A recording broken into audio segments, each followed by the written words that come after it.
अस्सलाम वालेकुम student, my name is Samul Mehdi.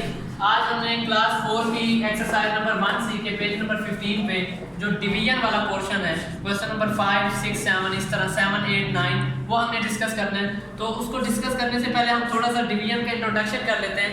अगर हमारे पास क्वेश्चन आ जाता है कि 25 को आप डिवाइड करें 5 पे, तो आप इसको कैसे डिवाइड करेंगे? तो याद रखिएगा, ये जो हमारे पास ग्रेटर वैल्यू है इसको आप एक स्क्वायर रूट टाइप हमारे पास एक होता है उसके अंदर लिखेंगे, और जो हमारे पास लेस देन वैल्यू मीन 5 आप इसको बाहर रखेंगे और फिर आप क्या करेंगे, उसको डिवाइड करना स्टार्ट करेंगे। अब देखें यहाँ पे हमने 8 लिखा और यहाँ पे क्या 469। अब देखें आप इसको जो 8 है इसको हम कहते हैं डिवाइजर। अब हम जब डिवाइड कर लेंगे तो हमारे पास जो आंसर बनेगा कोशेंट उसको हम कहते हैं, और जब आप डिवाइड करके फाइनली हमारे पास जो एक छोटी लेस देन वैल्यू आ जाती है वो उसको हम कहते हैं रिमाइंडर। और ये क्वोशिएंट हमारे पास कैसे आता है, देखिए 8 को जब आप 5 से मल्टीप्लाई करते हैं तो 40 आता है। देखिए 8 मल्टीप्लाई 5 क्या आता है 40। तो ये जो 5 है ये क्वोशिएंट में चला जाता है। आप देखिए यहाँ पे क्या लिखा हुआ है 5 लिखा हुआ है, तो हमने यहाँ पे 40 लिखा, फिर इसको माइनस किया, फिर ये वैल्यू आपने जो आपके पास 9 थी इसको आपने नीचे लिखा तो 69 बन जाता है। अब ये जो 8 हमारे पास कैसे आया, 8 को जब ये 69 है ना, आपने 8 को 8 से मल्टीप्लाई किया तो क्या आता है 64। अब ये जो 8 है ये किस में चला जाता है क्वोशिएंट के अंदर, तो हमारा क्वोशिएंट क्या बन जाता है 58। अब देखिए ये लेस देन वैल्यू है और जो हमारा डिवाइजर है वो क्या है ग्रेटर है, मीन अब जो लेस आया है इसका मतलब है ये हमारा क्या होगा रिमाइंडर होगा। तो इन चीज़ों को हम अपने माइंड में रखते हुए अब हम क्वेश्चन की तरफ चलते हैं। तो क्वेश्चन में है कि आपने 28 को डिवाइड करना है 4042 पे। अब देखिए हमारे पास फर्स्ट 2 डिजिट्स में देखें तो 40 बन जाता है। फर्स्ट डिजिट हमारे पास नहीं होगा क्योंकि वो 4 है, तो वो 28 से बहुत ही लेस है, तो हमने या तो ग्रेटर लेना या इक्वल लेना है। हमारे पास 40 सेकेंड हम 2 डिजिट्स ले लेते हैं। तो अब 28 को जब आप 1 के साथ मल्टीप्लाई करते हैं तो क्या बन जाता है 28। अब इस 1 को आपने क्या करना है क्वोशिएंट में लेके जाना है या क्वोशिएंट वाली जगह पे आपने लिख देना है। तो क्या होगा कि 28 आप 40 में से 28 माइनस करें तो आपके पास क्या आता है 12 आता है। अब ये जो 4 है इसको आप क्या कर लें नीचे लिख लें, तो हमारे पास जो टोटल वैल्यू बन जाती है वो 124 बन जाती है। अब क्या है कि इस 28 को किसी ऐसे नंबर से मल्टीप्लाई करें, या तो 124 से इक्वल होनी चाहिए या लेस देन होनी चाहिए। अब देखिए 128 को जब आप 4 से मल्टीप्लाई करते हैं तो हमारे पास क्या आता है 112 आता है, मीन 112। तो अब ये जो 4 है ये आप किस में लिख लेंगे क्वोशिएंट में लिख लेंगे, और बाकी जो आपके पास 112 आंसर आए इसको आप यहाँ पे लिख लेंगे, माइनस करेंगे हमारे पास 12 आंसर आता है।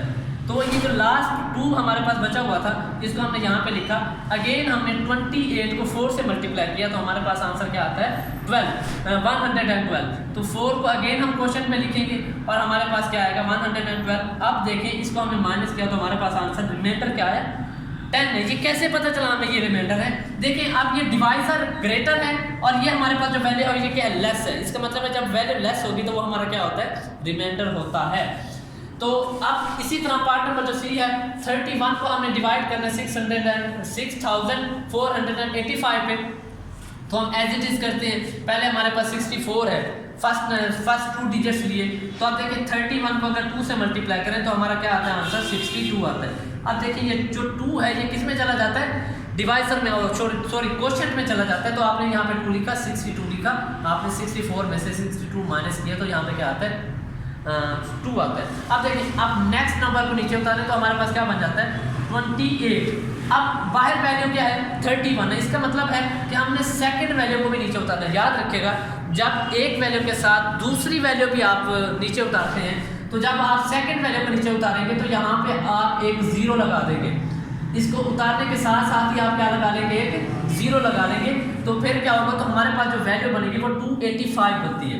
अब 31 को जब 9 से मल्टीप्लाई करते हैं तो 279 बनता है। अब इस 9 को क्या करें क्वोशिएंट में ले जाएं, तो आप यहाँ पे 279 आप माइनस करें तो हमारे पास क्या आता है 6 आता है। तो ये 6 हमें कैसे पता चला कि ये रिमाइंडर है? ये देखिए ये लेस वैल्यू और ये हमारे पास जो डिवाइजर है वो क्या है ग्रेटर है, इसका मतलब है कि हमारा क्या होगा रिमाइंडर होगा। इसी तरह पार्ट नंबर डी के साथ करेंगे। अब देखिए हमारे पास 1002 को हमने डिवाइड करना है 18 पे, तो अब देखिए फर्स्ट 2 डिजिट्स लेते हैं तो लेस है तो हम फर्स्ट 3 लेंगे। अब देखिए 18 को 5 से मल्टीप्लाई करते हैं तो क्या आता है 90 आता है। अब देखिए 18 को अगर 6 से करते हैं तो 108 आता है, जो कि ग्रेटर हो जाता है। तो हमें इसको ही फॉलो करना पड़ेगा। अब ये जो 5 है जिससे हमने मल्टीप्लाई किया 5, ये किस में चला जाएगा, हमारे पास क्वेश्चन में चला जाएगा। तो हम यहाँ पे 90 लिखेंगे, 100 में से 90 निकालें तो 10 बच जाता है। अब इस 2 को हम क्या करेंगे, नीचे उतारेंगे तो हमारे पास टोटल वैल्यू क्या बन जाती है, 102 बन जाती है। तो अगेन हम 18 को 5 से मल्टीप्लाई करते हैं तो क्या होता है कि ये 90 बन जाता है। आप 102 में से 90 माइनस करें तो आपके पास आंसर क्या आता है, या रिमाइंडर क्या आता है, वो 12 आता है। तो हमारे पास जो क्वेश्चन बना है वो क्या है, 55 है, और डिवाइजर ये था, ये तो आपके पास रिमाइंडर 12 बना है। तो ये आपका क्या है, आंसर है। अच्छा, इसी तरह क्वेश्चन नंबर 8 में right the long division form and divide.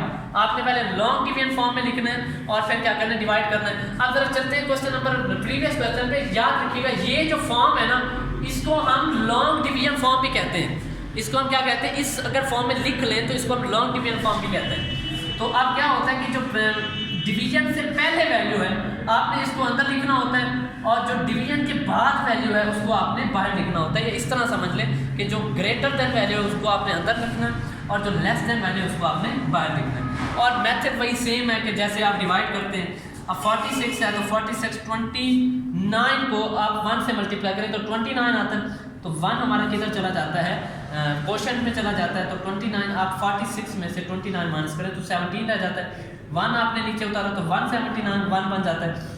तो आपने जब 29 को 5 से मल्टीप्लाई किया तो आपके पास क्या आता है, 145 आता है। तो आप 5 को क्वोशंट में लेके जाएंगे, और हमारे पास ये देखिए 145 हमने लिखा, फिर आपने माइनस किया तो हमारे पास 26 आता है। फिर ये 8 हमारे पास रिमेनिंग था, तो 8 को हमने एज इट इज लिखा। और जब हमने 261 देखें 29 को जब आप 9 से मल्टीप्लाई करते हैं तो आपके पास क्या आता है, 261 आता है। आप 9 को कहाँ पे लेके जाएं, क्वोशंट के अंदर लिख दें, और बाकी सारी जो हमारे पास ये आंसर आया इसको यहाँ पे लिखें तो 261 बनता है। माइनस करें तो हमारे पास क्या बनता है, 7। तो ये हमारा रिमाइंडर होगा। कैसे रिमाइंडर होगा, ये मैं पहले आपको ये बात बता चुका हूँ। अच्छा, इसी तरह हम इसका जो पार्ट नंबर डी है वो भी हमने पहले लॉन्ग डिवीजन फॉर्म में लिखना है। तो हमारे पास ये जो होती है ये लॉन्ग डिवीजन फॉर्म ही होती है। फिर हमने क्या करना है, इसको डिवाइड करना है। तो कैसे डिवाइड करेंगे, अब हमने 65 है, देखें तो ये 65 है, ये 72 है। मीन बाहर जो वैल्यू है वो ग्रेटर है, अंदर लेस देन वैल्यू है। इसका मतलब है हमें थर्ड वैल्यू भी लेनी पड़ेगी। थर्ड वैल्यू जब लेंगे तो आप 72 को जब 9 से मल्टीप्लाई करते हो तो आपके पास आंसर आता है 648। अब ये जो 9 है ये कहाँ पे चला जाता है, आप रिमाइंडर में ले, सॉरी क्वोशंट में लिख लें। और जब आप 659 में से 648 माइनस करते हैं तो 11 रह जाता है। आप इस 3 को नीचे उतारेंगे तो हमारे पास क्या बन जाता है, 113। तो 72 मीन 72 को जब 1 से मल्टीप्लाई करते हैं तो क्या आता है, 72। अब देखें अगर 2 से करते हैं तो 144 आता है। इसका मतलब है ये ग्रेटर हो जाती है। तो अब ये 1 जो है ये कहाँ पे चला जाता है, क्वोशंट में। तो हमारे पास जो क्वोशंट बनता है वो 91 बनता है।